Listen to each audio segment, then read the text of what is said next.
Irmandade, paz de Deus. O irmão Francisco.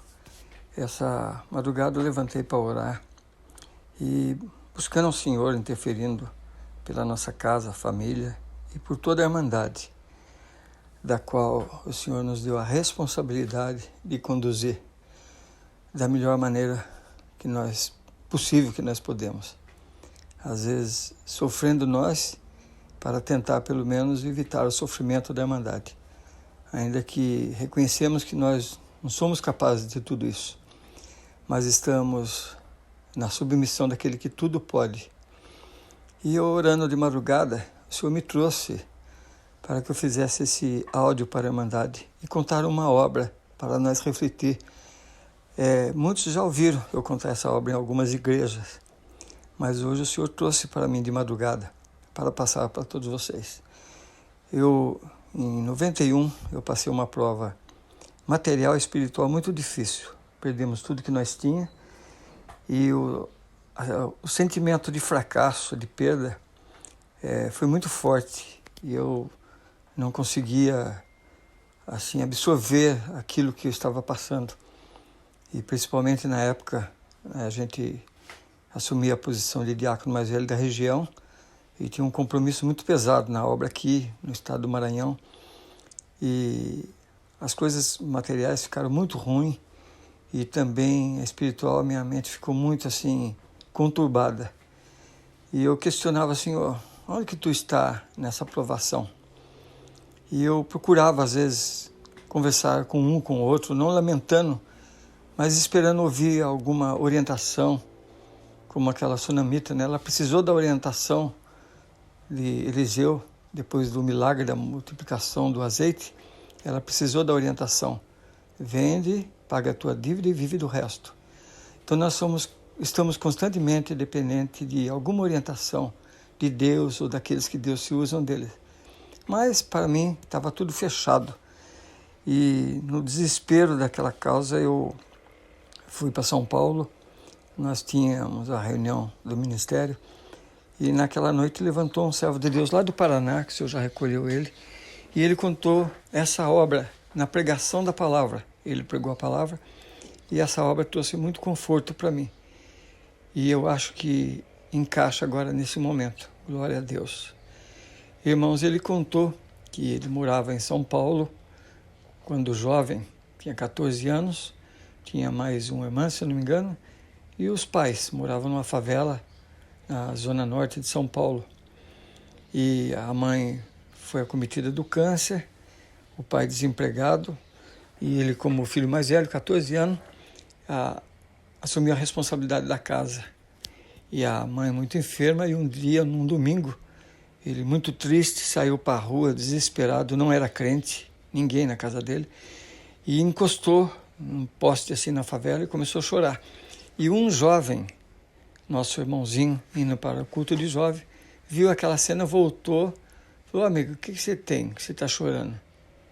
Ele falou, a minha vida virou tudo de perna para cima. Minha mãe está com câncer, meu pai desempregado, nós não tem nada em casa e a situação está muito ruim. E aquele jovem falou, entra lá dentro, se arruma e vamos comigo num lugar que você vai ter a resposta disso aí. E levou esse jovem para congregar. E Deus mandava a palavra no culto de jovem, que tinha estragado para melhorar, porque do jeito que ia, nunca chegariam aos pés de Deus. Então o Senhor dizia, é meu projeto, mas nesse projeto tem exaltação, tem prova, dor, mas tem exaltação. Vou fazer uma obra, vou te chamar, vou libertar e vou converter toda a sua casa e farei de você um espanto. Todos colocarão a mão na boca ao ouvirem falar de você. E aquilo entrou no coração dele, no outro domingo ele foi, e aquele jovem convidou a mocidade, o cooperador de jovem, para fazer uma visita naquele barraco. E aquela mocidade virtuosa foi junto com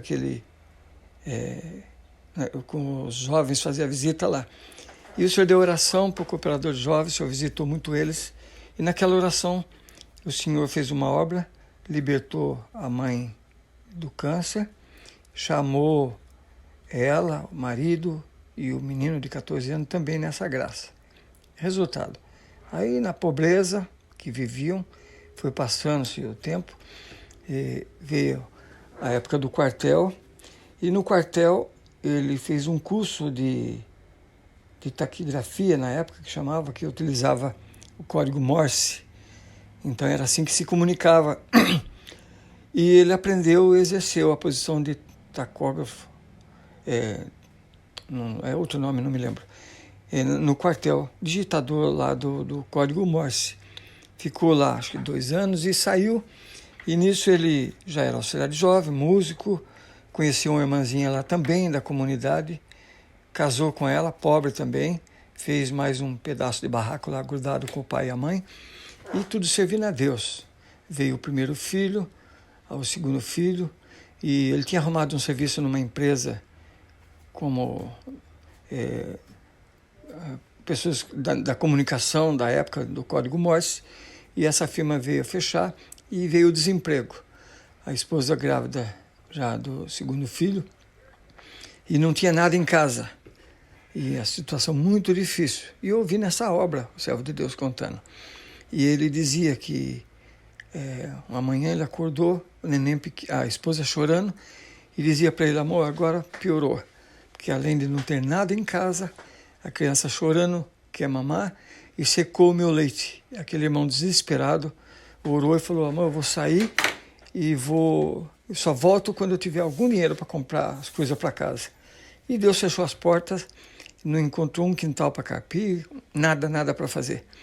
E no desespero daquela situação, ele caminhando, saiu da Zona Norte, foi caminhando, ele foi parar lá na Praça da Sé e pensou em pedir um dinheiro emprestado do diácono, que tinha uma loja ali na 25 de março, mas não teve coragem. E eram 3 horas da tarde, ele com fome, em jejum, e estava sentado no banco da praça e dizia: Senhor, e a palavra que tu mandou na minha mocidade, que tu faria de mim um espanto, que todos colocariam a mão na boca de ver a obra. É essa obra, Senhor, que tu vai fazer com nós, matar nós de fome nessa situação. E o inimigo aproveitava e dizia: onde está o cumprimento da palavra? Santo é o Senhor. E ali ele, naquela angústia, sem saber o que fazia da vida, lembrando da casa dele, ele sentado no banco do jardim, ele viu no outro banco um jornal. Ele foi lá, pegou aquele jornal, começou a desfolhar, e na folha do desemprego, de classificado, tinha lá um pedido de emprego da Central de Ferro Central do Brasil. Precisamos de taquigrafistas, pessoas que trabalham com código Morse, com experiência de pelo menos 3 anos e tal. Ele olhou: meu Deus, isso é para mim. Entrou uma alegria no coração dele, viu o endereço, cortou aquele anúncio e perguntou para um taxista onde ficava aquele endereço. O cara explicou e ele foi a pé até lá. E quando chegou lá ao prédio da Central do Brasil, ele falou para a recepcionista: olha, eu tenho esse anúncio, eu acho que eu preencho os requisitos desse pedido aqui. Ela falou, olhou e falou: meu amigo, só que esse jornal é velho, faz 15 dias que encerrou, e não tem mais, e acabou. Aí ele entrou em angústia, foi uma alegria falsa para ele, mas quando ele ia saindo, a moça falou: volta aqui. É interessante, chamou alguém lá do RH, e aquela moça veio e disse: olha, eu fui escolhida para selecionar 40 pessoas, a vaga é para um só, mas para escolher dos 40 o melhor. E passou muita gente aqui, mandaram muito currículo, mas eu encontrei 39, faltou um, talvez seja você. Preencha essa ficha aqui. Ela preencheu, falou: a entrevista para os candidatos vai ser amanhã às 9 da manhã. E você, por favor, venha preparado para essa entrevista. Aí ele entrou naquela alegria, pronto, Deus abriu as portas.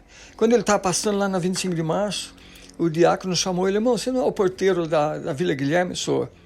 Entra aqui comigo. Entrou, vamos orar. Orou. Eu estava indo lá na sua casa. Como? Irmão, eu sou diácono novo e tinha pedido para o senhor me revelar um atendimento. E o senhor falou comigo: atende o porteiro lá da Vila Guilherme que te ajudou a contar a coleta quarta-feira passada. Eu estou indo lá na sua casa levar uma compra. Chegou com a compra, o irmão entregou um envelope com dinheiro para ele. Glória a Deus, aquela alegria, felicidade pura, já glorificando a Deus e esperando por amanhã. De manhã cedo pegou o ônibus e foi lá para a Avenida Paulista. Aí foi lá no escritório e resultado, estava lá as pessoas, juntou as 40 pessoas, todos lá, e veio uma pessoa estava marcada a entrevista para as 9 da manhã e falou, olha, o entrevistador está um pouco atrasado, vocês ficam à vontade. Tem aqui, tinha um carrinho, tinha café, tinha chá, suco, bolacha, tem tudo aqui para vocês. Tem revista, tem jornal, vocês ficam à vontade que já que ele chega. E nisso foi ligado um rádio, um som, saía no alto-falante, até meio perturbante. E ele sentado ali, o Senhor falou com ele, 3 Eclesiastes, tempo de falar e tempo de calar. Eu quero o seu silêncio, não fale uma palavra com ninguém. E ele ficou quietinho ali, com a pastinha debaixo do braço, e as pessoas falavam de política, de futebol, de mulher, piadas, tudo que é assunto. E ele quieto. Alguém falou, e você, tem experiência? Ele só chacoalhou a cabeça que sim, não falou uma palavra. E resultado, 10h30 da manhã, vieram complementar aquele carrinho com as coisas que tinha para comer. O homem ainda está atrasado. E ele quieto. E puseram o apelido dele de Mudinho, porque ele não falava. Como será que o Mudinho vai responder às perguntas? E riam. Aí, resultado, 12h30, trocaram de novo lá. E alguém nervoso falou, cadê o responsável que vai entrevistar nós? Desde as 9 da manhã. E foi nascendo uma contenda no meio daquela bagunça e o irmão quieto. Aí já foram embora uma meia dúzia, 1h da tarde foi mais meia dúzia. Para resumir, irmãos, eram 3h da tarde, eles estavam em 14 pessoas e ele quieto. Isso já 3h da tarde. E alguém disse assim, eu vou ficar nem que seja por último aqui, não quero mais trabalhar nessa empresa, não tem responsabilidade e tal. E no meio daquela bagunça, as pessoas revoltadas, outros rindo, e o irmão no silêncio, no meio daquele som apareceu uma mensagem em código Morse. Os antigos sabem o que é isso. Eram sinais que faziam um bip, bip, bip, bip, bip, assim. E o bip longo, mais um curto, significava uma frase e tal. E naquela mensagem dizia assim, quem estiver ouvindo e entendendo essa mensagem, subir para o 6º andar, sala 608. Ele pegou a pastinha e saiu e falaram, -1, o Mudinho está indo embora. Só que em vez de ele ir embora, ele subiu. Bateu naquela porta, a pessoa pode entrar. Tinha um senhor sentado numa mesa lá, falou, pois não, eu sou uma das pessoas que estavam lá embaixo, e saiu uma mensagem no meio do som, que quem estivesse entendendo, ouvindo e entendendo aquela mensagem era para vir aqui. E eu entendi, pode sentar aí. Aí ele sentou, ele pegou o telefone, ligou lá para baixo, pode dispensar os que estão aí, que eu já encontrei o candidato. Glória a Deus. Ali, irmãos, foi entrevistado, entrou para trabalhar na Estrada de Ferro Central do Brasil, o senhor fez uma grande obra com ele, se formou engenheiro de telecomunicações, criou seus filhos dentro da graça, naquela época ele já velho, já fazia muitos anos que tinha acontecido isso, o senhor tinha levantado ele depois como cooperador jovem, cooperador, e na época que nos contou isso em 91, já era ancião. Falou, irmão, conheci 18 países do mundo, meus filhos se formaram, um engenheiro, outro médico, a menina advogada. E eu estou dizendo aqui, tempo de calar é tempo de calar. Para de falar da sua prova que eu vou aparecer na sua vida. Porque você não está entendendo a mensagem. Toda aprovação tem uma mensagem. E às vezes não alcançamos a obra porque não interpretamos a mensagem. Ali, irmãos, aquilo nasceu uma confiança em mim, criei, e o Senhor me tirou daquela aflição e tomou as providências. E o Senhor me trouxe essa parte. Nós estamos vivendo, irmãos, dias muito difíceis. Estamos numa sala fechada, santo é o Senhor. E ouvimos de tudo quanto é coisas, ou pela mídia, ou pelo telefone, ou pelos meios de comunicação. E o Senhor me trouxe agora, irmãos, para nós entender que tem uma mensagem de Deus em toda essa aprovação no mundo.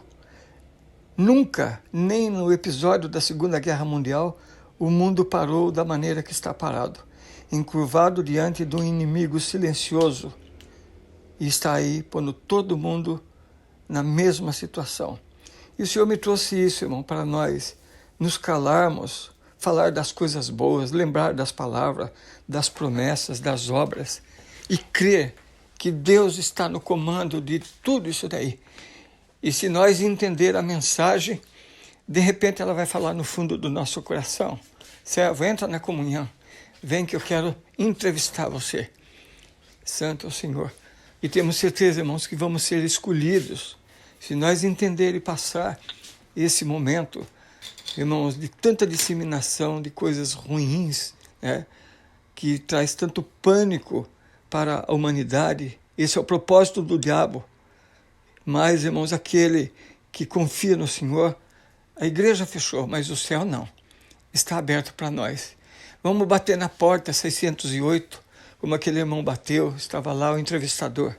Hoje, a porta 608 é a graça, o entrevistador é Jesus Cristo. Fala com ele a gente pode falar. Mas, irmão, vamos tomar cuidado com aquilo que a gente ouve, com aquilo que a gente divulga, para que não venha a ser o caso de nós fazer parte daqueles que disseminam o pânico. E a palavra diz assim: bem-aventurados os pés dos que anunciam as boas obras. Irmãos, e como está escrito lá em 1 Pedro, versículo 9 e 10, diz assim: mas vós sois a geração eleitas, o sacerdócio real, a nação santa, o povo adquirido, para que anunciais as virtudes daquele que nos chamou das trevas para a sua maravilhosa luz. Vós que no outro tempo não erais povo, mas agora sois povo de Deus, e não tinham alcançado misericórdia, mas agora nós alcançamos a misericórdia. Então, irmãos, nós temos que ter certeza que fazemos parte desse povo eleito por Deus. Glória ao nome santo do Senhor. Irmãos, vamos nos apegar na fé, na verdade, em Cristo, e tudo vai passar. E se o Senhor nos der a oportunidade de nós voltar, santo é o Senhor, temos certeza, irmãos, que voltaremos melhores, mais crentes, mais tolerantes, mais perdoador, amando mais e crendo que tem um Deus no comando de tudo isso daí. Então vamos, irmãos, entender a mensagem desta grande provação que atingiu todos, o justo e o injusto, como está lá em 4 de Eclesiastes. O ímpio também passa por isso, mas ele não tem o Espírito Consolador. Nós temos. Se sintam consolados da parte de Deus. E nós, como eleitos para cuidar de vocês, estamos sofrendo junto com vocês. Longe do abraço físico, mas estamos na liberdade de entrar no santuário e sentir a comunhão de Deus. E essa comunhão vai alimentar nós, vai fazer nós lembrar de obras e de palavras que está gravada dentro do nosso coração, como eu lembrei da palavra que o irmão Vitório pregou lá no Brás, em 84, José no Egito. Pensamos que Deus ia arrebatar o servo de Deus. Vimos ele quase flutuando no ar assim. Nunca senti tanto Deus como senti naquele dia. Santo Senhor. Para nós é um tempo longo, 30 e poucos anos já se foram. Mas para Deus que é eterno, isso não é nada. E se nós entrar na comunhão, o que Deus fez como vitória, Ele pode fazer com nós. O servo de Deus já não existe mais. Foi embora, mas o legado de fé, de ensinamento, de virtude, ficou gravado dentro do nosso coração.